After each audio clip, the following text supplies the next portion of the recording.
Assalamualaikum warahmatullahi wabarakatuh. Yang terhormat Bapak Wahyu Prasetyo dan Pak Didit Pujirianto yang saya hormati. Perkenalkan, nama saya Riki Isnaini Ramaharyadi. Saya di sini akan memaparkan hubungan antara denah, tampak, detail, dan potongan. Saya dari Prodi Teknologi Konstruksi Bangunan Air kelas B dengan NIM 201044.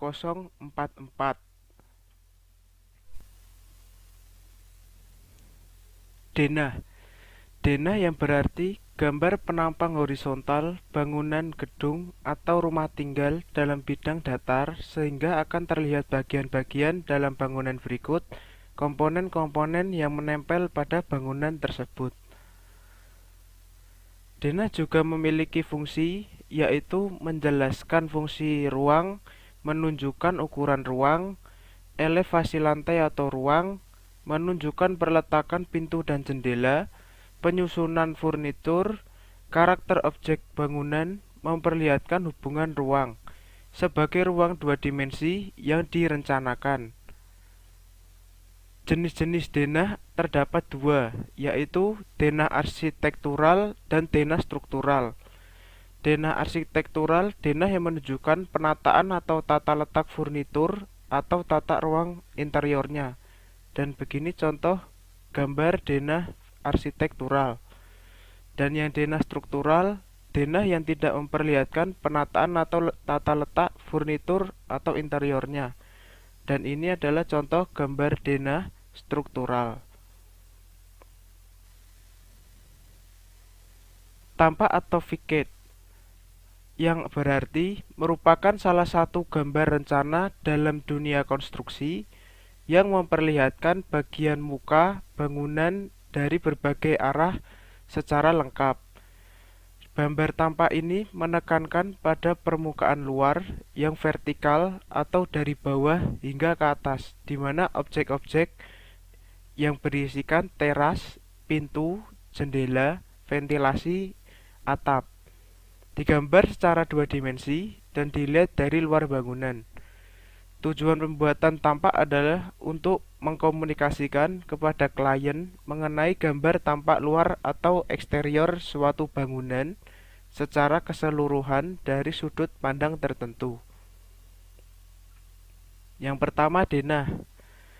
Denah ini ukuran 10 kali 6 meter dan rumah ini menghadap ke selatan, yaitu menghadap ke bawah. Dan gambar di samping ini adalah polikarbonat, adalah penutup atap untuk garasi. Dan polikarbonat memiliki tulangan yaitu besi hitam hollow 4 kali 8 cm dan besi hitam hollow 2 kali 4 cm. Kemudian denah ini terdapat 3 potongan, yaitu potongan A yang menghadap ke atas, dan potongan B yang menghadap ke kiri, dan potongan C yang menghadap ke kanan.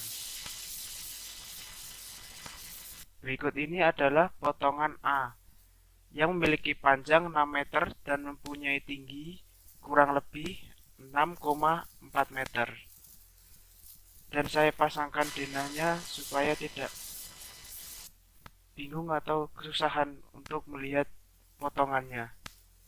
Dan potongan A adalah memotong ruang keluarga dan kamar tidur. Dan ini terdapat pintu, adalah pintu yang mau menuju ke taman, yaitu pintu P1. Dan elevasi dasarnya adalah 0,00 di ruang keluarga. Elevasi 0 ini sebagai acuan untuk membaca ketinggian bangunannya. Contoh elevasi dari ruang keluarga lantai dasar ke plafon atas, dan ketinggiannya adalah 3,25 meter. dan elevasi dari ruang keluarga menuju ke pondasi sekitar 1 meter. Dan minus ini karena lebih rendah dari ruang keluarga. Oh iya, maaf, saya lupa. Dengan skala 1:50 adalah 1 cm pada gambar sama dengan mewakili 50 cm dari gambar aslinya. Dan saya lanjutkan ke potongan B. Potongan B memotong garasi, kamar tidur lagi, dan taman. Dan ini adalah zona yang terpotong. Kamar tidur juga termasuk elevasi dasarnya atau elevasi utama 0,00. Dan taman lebih rendah 20 cm dari kamar tidur, dan garasi juga lebih rendah dari kamar tidur, yaitu 20 cm. Dan ketinggian pagar 2 meter dari elevasi dasar. Dan pagar yang dekat dengan taman lebih tinggi dari pagar yang di depan, yaitu 2 meter lebih 50 cm. Kemudian potongan C. Potongan C adalah memotong taman, ruang keluarga, kamar mandi, ruang makan, dapur, dan taman lagi. Ruang keluarga, ruang makan juga termasuk elevasi dasar karena memiliki elevasi 0,00. Kamar mandi lebih rendah dari ruang makan dan ruang keluarga, yaitu 25 cm lebih rendah. Taman depan belakang juga 20 cm lebih rendah. Dan ketinggian plafon dari bawah sekitar 3 meter lebih 25 cm. Dan untuk ketinggian plafon kamar mandinya sendiri sekitar 2 meter lebih 78 cm dari elevasi 0,025 cm.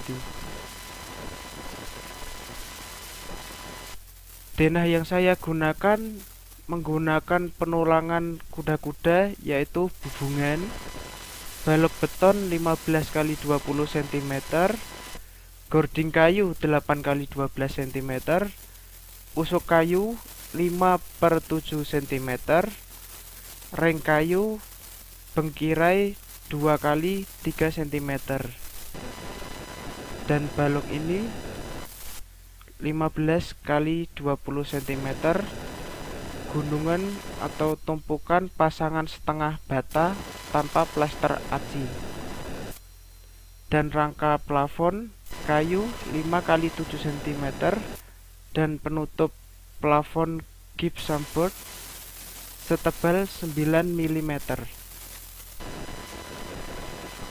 Dan detail pondasi, bentuk potongan melintang dan ukurannya serta letak kedalaman dari dalam pondasi yang dipakai. Pondasi yang dipakai denah ini adalah pondasi lajur setempat, yaitu menggunakan pondasi batu kali, dan yang di bawah ini adalah urugan pasir, dan yang di sebelah kiri dan kanan adalah urugan tanah.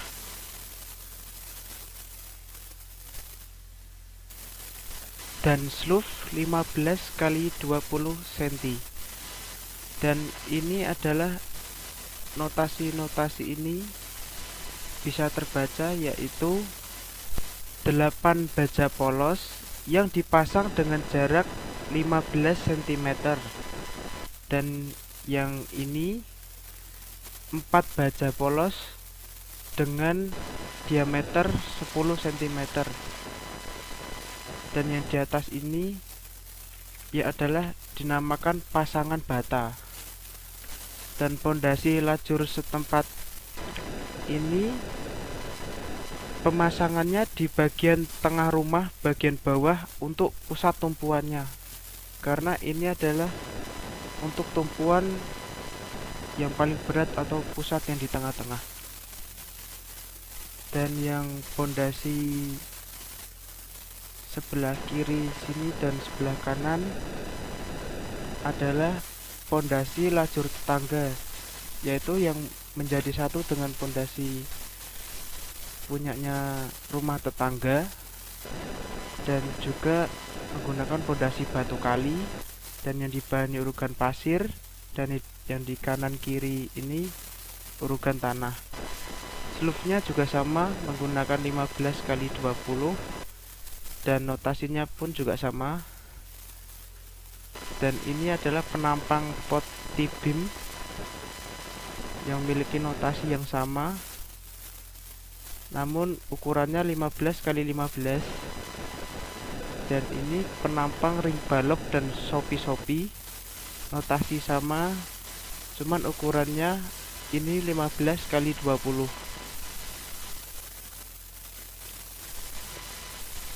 Dan selanjutnya adalah denah pemipaan. Denah pemipaan ini untuk mengetahui lajur air masuk ke rumah bagian mana saja. Dan satu ST yaitu septic tank, SP sumur resapan, dan P adalah meteran PDAM.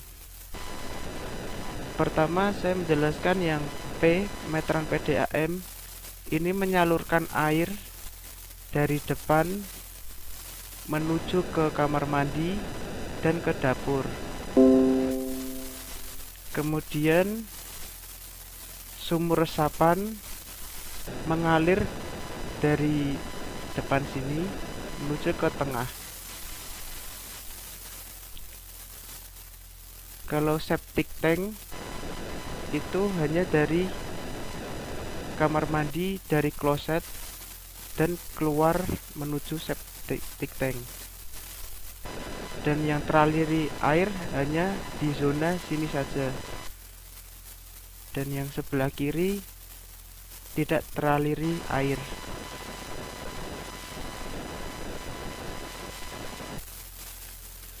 Kemudian denah untuk pemasangan elektrik atau yang berhubungan dengan listrik.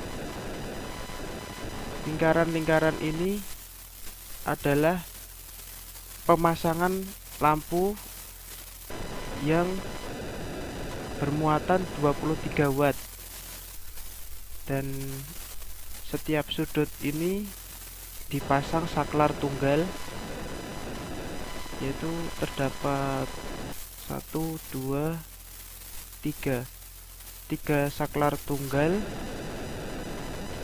dan yang memiliki 2 ini saklar ganda atau seri. Dan lingkaran tebal ini adalah lampu bawah.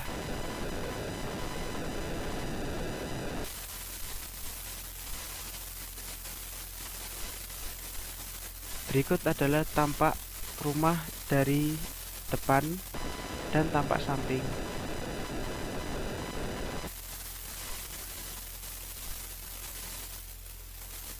Denah atap rumah kurang lebihnya seperti ini, dan saya menggunakan arah ini untuk menjelaskan arah air hujan. Dan yang selanjutnya detail kosen pintu. Yang pertama, pintu untuk setiap ruangan. Pintu detail P1 memiliki tinggi 2,5 meter dan lebar 80 cm dan memiliki list kayu 1 cm ketebalannya. Dan yang di dalam pintu yang berbentuk segitiga miring adalah arah membuka pintunya. Arah membuka pintunya detail P1 adalah ke arah ke kanan. Dan yang detail P2 membuka ke arah ke kiri. dan memiliki ketinggian dan lebar yang sama seperti detail P1. Pintu kedua ini digunakan sebanyak 4 unit untuk di rumah tersebut. 1, 2, 3, 4.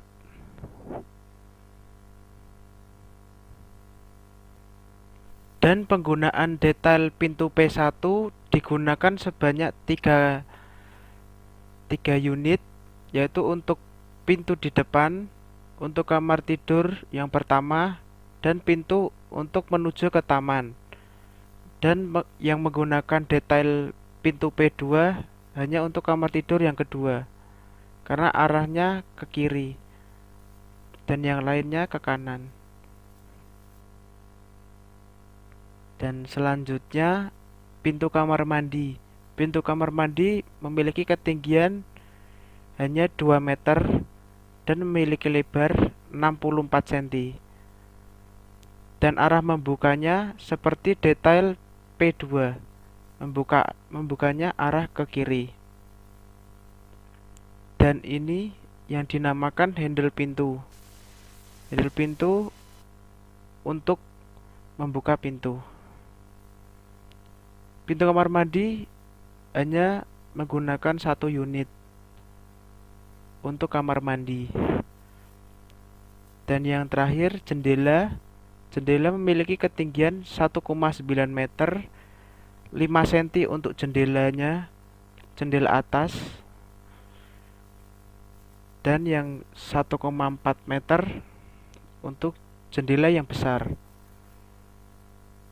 Arah membuka jendela ini adalah ke atas, karena arah segitiganya menghadap ke atas. Dan jendela ini digunakan 5 unit, yaitu 1 dekat dengan garasi, yang kedua dekat dengan taman depan, dan yang ketiga dekat dengan taman belakang, dan yang keduanya mendekati taman dan dekat dengan dapur. Selanjutnya rencana pagar.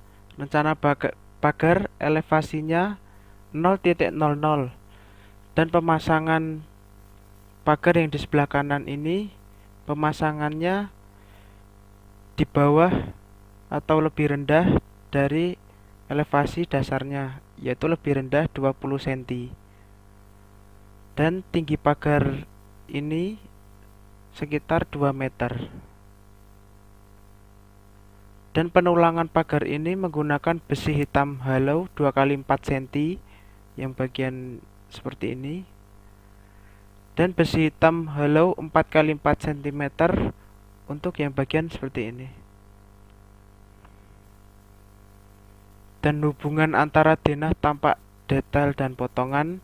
Denah merupakan gambar ortogonal suatu bangunan yang dipotong setinggi 1 meter dari lantai. Secara umum, denah dapat memberikan gambaran tentang 2 hal, yaitu tata letak ruangan dan hubungan antar ruangan.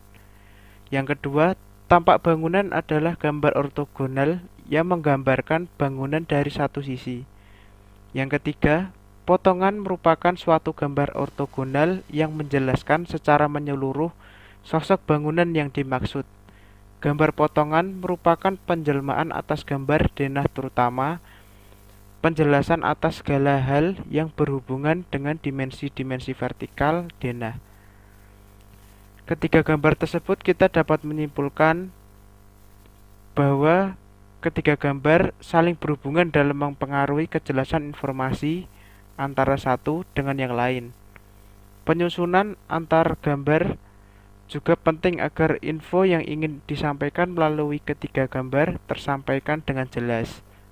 Caranya yaitu dengan menarik proyeksi garis yang sesuai.